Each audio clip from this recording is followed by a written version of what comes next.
I think the most interesting thing about the solo you just heard was the fact that there was a definite form happening. If you notice, we had like a verse-chorus type thing at the beginning, we had some open improvisation in the middle, and then we had the verse-chorus thing at the end. So it was kind of a definite structure happening there. And that brings me to one of the most commonly asked questions that I get regarding soloing. And that is, when you take a solo, do you improvise the whole thing? Do you make it up as you go along? Or do you have something definite worked out? Now, I mean, obviously there's no right or wrong way to solo, but I found that for me, what's very effective is to have a definite structure that you're going to be working with, but then, improvise within that structure. And I think one of the most important principles involving dealing with improvisation is the 16th note accent patterns that you can deal with, like on the snare. So let's start with, measure full 16th notes. And obviously our accents is where we hit one note louder than the other. So here's an example of like a 1-bar accent pattern.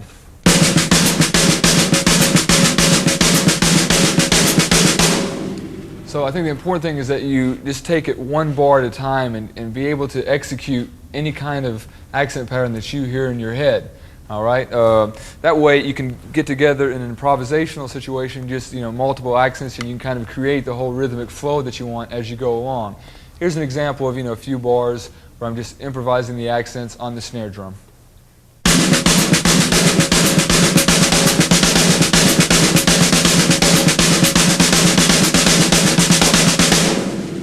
Okay, now by taking the accent and notes and placing them on the toms, we can create a whole nother feel. Okay, so let's go back to our 1-bar example, which was this.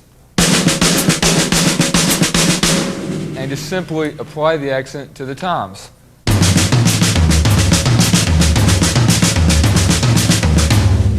Okay, so to slow that down for you, we had the accents on the snare.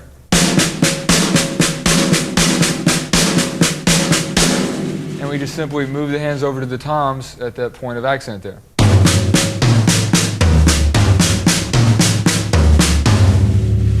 Okay, so now using the improvisational principle that we used a second ago on just the snare drum, let's just take the accents and place them around the toms to create other rhythms.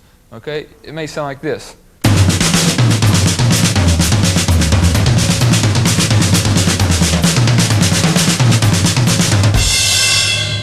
Okay, but again, I have to emphasize that it's very important that you're very comfortable playing the accent and notes on the snare drum first before you bring in the other toms or the other drums. All right, and the same principle can apply to cymbals as well. Okay, our original accent pattern was this. Okay, now as applied to the cymbals with a bass drum.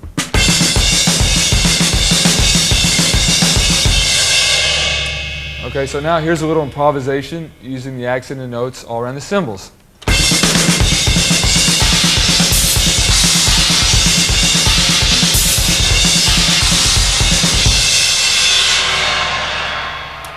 Okay, so now let me demonstrate a little bit about incorporating all 3 elements: accent and snares, accents on the toms, and accents on the cymbals, and see what we can come up with here.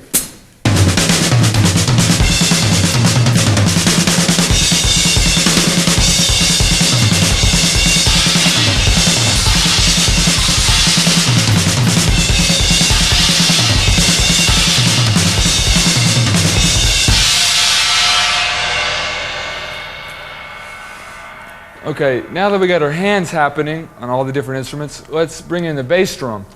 Now, basically what I like to use the bass drum for a lot of times is to kind of set the underlying pulse while all this other activity is going on, particularly when you're working with the snare and the toms.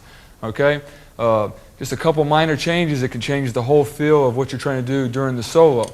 Like let's take quarter notes on the kick drum, for example, and I'll do some improvisation on the snare and toms.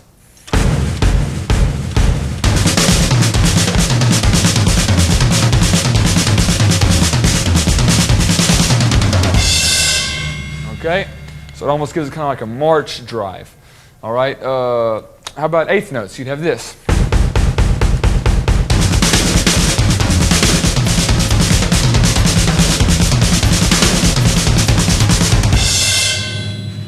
Okay, of course we've got the good old 16th notes.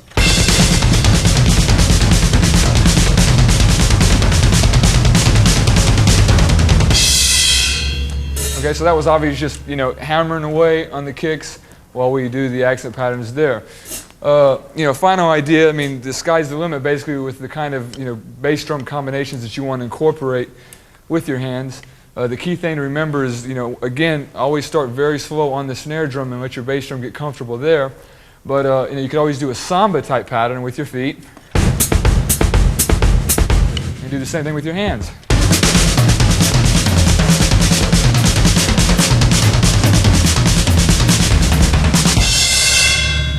Okay, a final thing I'd like to mention to you is the importance of thinking melodically while you're playing this. Trying to set the thing up with some different melodic fragments and think along those lines as well. And I'll show you one other thing that might help you do so. This is something called crossover patterns, and they enable you to get to certain melodic combinations on the drum set that you might not otherwise be able to get to. All right, crossovers, as the name implies here, are literally when one hand crosses over another hand. So very slowly you may have something like this. Just have the right hand crossing over the left there. So faster it would sound like this. Okay, now this applies to the left hand as well. You can have the left hand crossing over the right hand. Let me try this.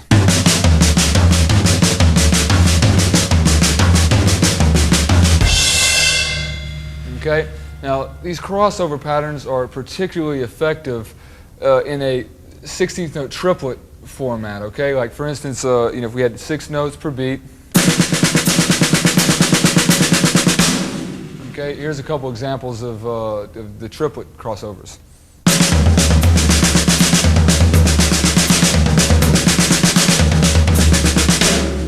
Okay, here's another.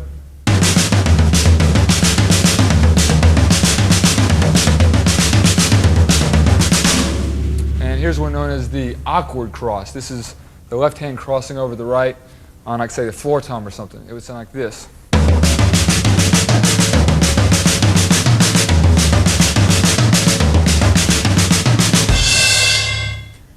Now, when I was studying these crossover patterns with Lenny Nelson, he had a very interesting approach to them. He used to talk about working them up to speed so fast that you really didn't think of them anymore as like, 16th note triplets. You thought about them more as like a color. So this is a very important concept to include in our little bag of tricks here then. If ever you're soloing and you more or less hear a certain color as opposed to just like, the different accented notes or whatnot. So I'll take the first example, go slow to fast, and you'll see at some point there, it just becomes a color all its own.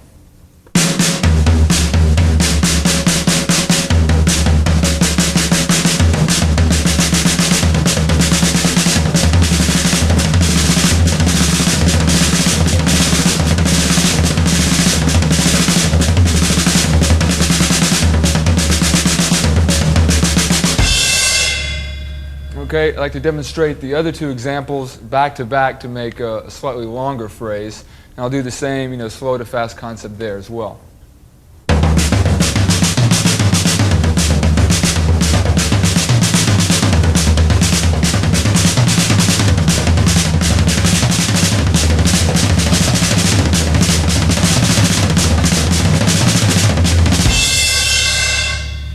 Okay, now the important thing to remember about getting something like that up to the proper speed is that it just takes a whole lot of monotonous execution on the drum set. Just a lot of repetition from slow to fast over and over and over again.